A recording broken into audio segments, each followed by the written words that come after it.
eu estou mais do que nunca preocupado com os planos de saúde e a forma como estão atendendo a população.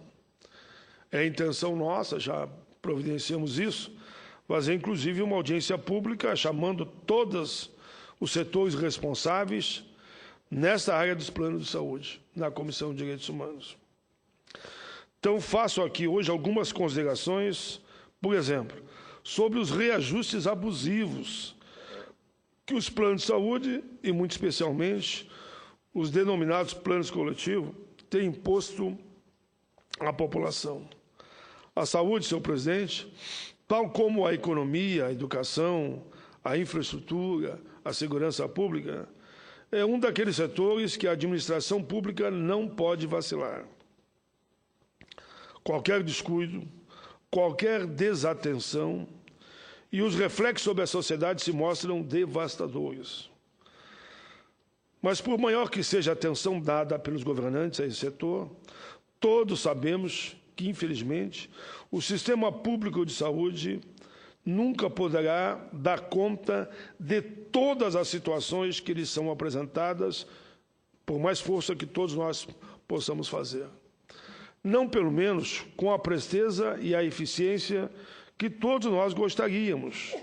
Como nós queremos que o SUS, enfim, atenda com qualidade a toda a população, nós queremos também que aqueles que possam pagar o seu plano de saúde sejam atendidos de forma qualificada e que não haja o abuso dos valores da prestação, que vão se tornando impagável, milhares e milhares de pessoas, para não dizer milhões, vão abandonando os planos e vão para o Sistema Único de Saúde, que, claro, passa a ter mais dificuldades. É por isso, senhor presidente, que os planos de saúde sempre foram vendidos à população como a segurança que lhe seria oferecida contra imprevistos. Paga-se um valor mensal e se obtém em troca a garantia de que eventuais questões relacionadas à saúde serão ali enfrentadas. Consultas, exames, procedimentos cirúrgicos poderão ser realizados, porque o cidadão, afinal, engordou durante anos os cofres da operadora, na maioria das vezes, sem usufruir de qualquer benefício. Eu vejo o meu caso, senhor presidente. Eu pago plano de saúde há mais de 30 anos. Devo ter usado uma vez ou duas, em 30 anos. O que ocorre hoje, porém, é que os valores pagos pelas pessoas em troca dessa garantia estão se tornando cada vez mais exorbitantes, cada vez mais proibitivos. E as pessoas acabam desistindo depois de pagar 10, 20, 15, 30 anos. Se considerarmos, por exemplo, os reajustes anuais autorizados pela Agência Nacional de Saúde Suplementar para os planos individuais, vamos verificar que eles vêm se colocando sempre acima daqueles observados nos indicadores associados ao poder de compra da população, tais como o salário mínimo, o Índice Nacional de Preço ao Consumidor Amplo, IPCA. Entre maio de 2012 e abril de 2013, por exemplo, enquanto o salário mínimo, que tem uma política especial para ser valorizado, subiu 9%, a mensalidade dos planos subiu em torno de 10%. De lá até hoje só piorou. Entre maio de 2013 e abril de 2014, o salário mínimo subiu 6,78%. O IPCA 6,28%. E a mensalidade dos planos individuais, de novo, se aproximou dos 10%, 9,65%. Isso, na conta do trabalhador, da classe média, é quase 4% a mais do que ele teve de reajuste em tese no seu salário, aqueles que tiveram. Porque tem muita gente que não foi nem reposto do salário dele correspondente à inflação. Em maio de 2014, abril de 2015, o quadro ainda ficou pior. O salário mínimo subiu 8,84%, o IPCA 8,17%. E as mensalidades dos planos individuais de saúde, pasme os senhores, subiu quase o dobro, 13,55%. Veja bem, enquanto o salário em tese baseado na inflação, subiu em torno de 8%, os planos de saúde 14%, em torno de 14%. Mas é quando observamos o reajuste praticado pelos chamados planos coletivos por adesão, é que ficamos ainda mais indignados. A situação é pior ainda. No caso desses planos, não existe um limite do reajuste fixado pelo poder público, como ocorre com os planos individuais, tendo como argumento a sinistralidade, ou seja, os gastos atribuídos a seus participantes, eles têm total liberdade para estimular o reajuste que bem entenderem. Aí vamos lá. O resultado, como não poderia se esperar, é muito pior do que eu falava antes, que saiu de 8 para 14. Entre maio de 2013, falando plano de saúde coletivo agora, entre maio de 2013 e abril de 2014, frente a uma inflação de 6,28%, muitos dos planos coletivos por adesão reajustaram seus contratos em patamares superiores, veja bem, senhor presidente, a 20%. Então, eu tive um reajuste, e nem todos tiveram, isso é bom lembrar, muita gente não teve nem inflação, correspondente a 6,28%, foi a inflação do período, e nesse mesmo período, o meu plano de saúde aumentou 20%. É impagável, ninguém consegue mais pagar. Por isso, essa denúncia que me chega, e me chegou com dados, com números que a consultoria do Senado ajudou, inclusive, a conferir. Alguns não se contentaram com os 20%. Não se contentaram com os 20%. E aumentaram, sabe quanto? O quanto que o salário do trabalhador aumentou 6%? De 30% a 40%. De 30% a 40%. Houve casos até que o reajuste ultrapassou a casa dos 70%. Por isso, senhor presidente, viemos à tribuna essa sexta-feira falar dessa situação, que virou uma situação de desespero para muitos pais de família, milhões, eu diria, de pais de família, que têm o plano do idoso, da idosa e ainda dos filhos. E, de repente, o salário aumenta a 6% e a prestação do plano, que nesses casos, se tiver aí, tiver 2, 3 filhos, tiver 3 filhos, e o casal também, chega a ser 5 mil por mês. Calcule 5 mil por mês, eu vejo por mim. 5 mil por mês, tu pagar aí um reajuste de 70%. Então, se a classe média não pode pagar, calcule aqueles que estão querendo ter um plano de saúde.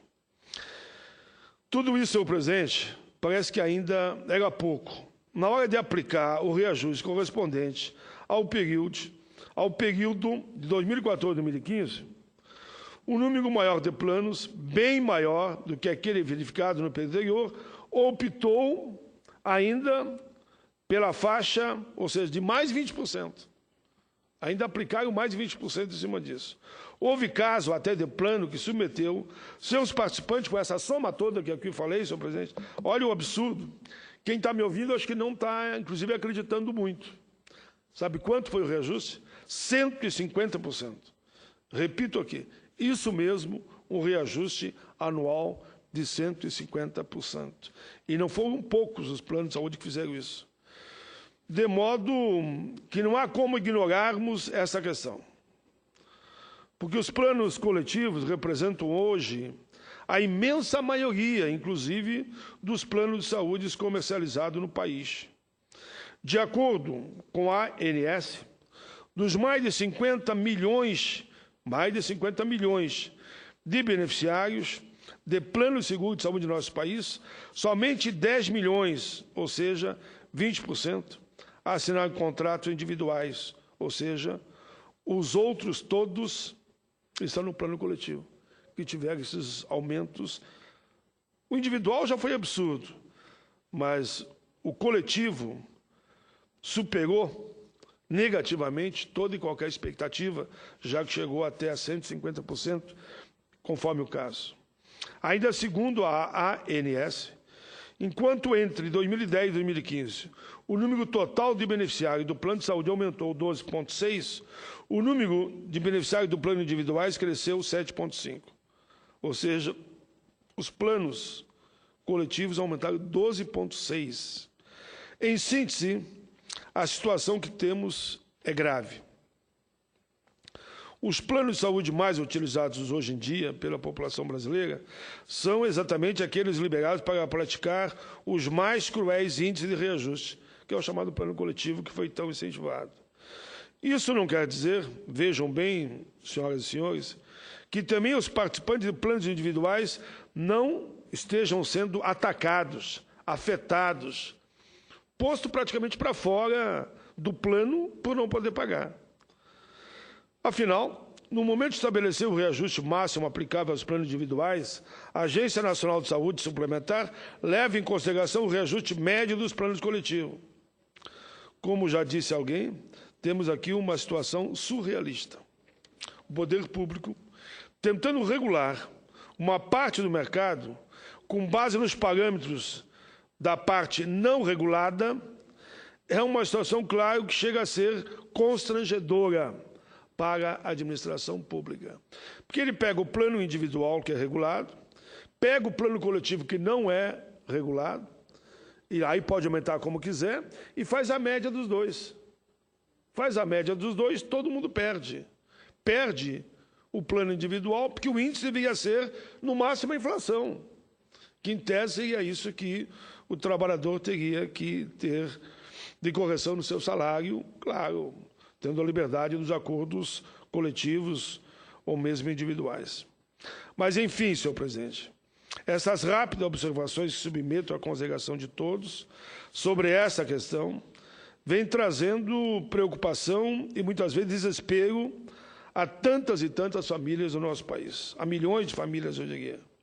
Não podemos permitir que os planos de saúde representem mais um problema, em vez de ser uma solução para a população. Nem vou entrar aqui nas filas, na expectativa, nos corredores, dos hospitais, que você tem plano de saúde e tem que ficar numa maca esperando, porque mesmo os hospitais conveniados alegam que não há estrutura para receber essa população. Senhor presidente, os planos de saúde deveriam representar somente a esperança e a tranquilidade, a garantia da assistência médica em caso de necessidade a custos moderados e, portanto, aceitáveis. Porque esses planos de saúde, eu não sou contra plano de saúde, não. Porque eu acho que quem pode pagar, desde que seja um valor decente, paga. Porque daí estaria desafogando as filas do SUS, para que possa atender a população mais vulnerável, mais pobre. Mas como está, daqui a um pouco ninguém mais vai querer, em hipótese nenhuma, ter plano de saúde, porque não vale a pena, pelo valor exorbitante, e vai tudo para o SUS.